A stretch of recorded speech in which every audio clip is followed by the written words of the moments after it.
台南市教育局甲儿童文化艺术基金会做伙推展台南家乡故事绘本到单已经是第9年了。今年提起全台湾巡回展览，最后一站总算登来到台南市的图书馆总馆了。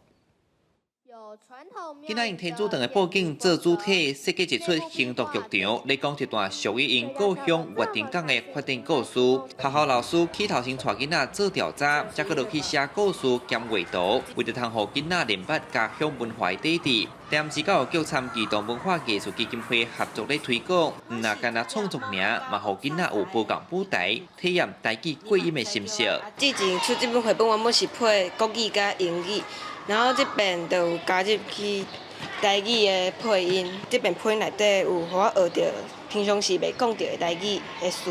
是以大目共18条为主体，要囡仔重新思考这个地方的故事，要鼓励大家世界这么大，咱都爱改变，才有较好的环境。 这项家乡故事绘本计划推出到第9弹，拖到台南37个行政区60间学校来参加，透过囡仔的角度来呈现因眼中的故乡，隆重出版88本囡仔册。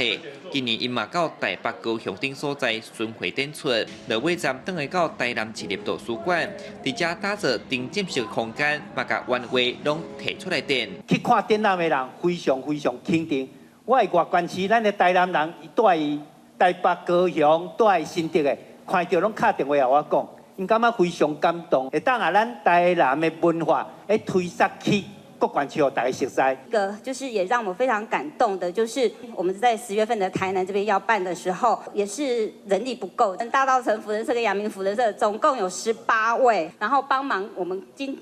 所有的这些画都挂好。展览等到11月初4，武港地头拢有家己独特的人文景观甲自然地景。 来这通一概看到家乡的多元性，儿童文化艺术基金会讲，按算每年会当完成100本绘本的目标。记者李从台南采访报道。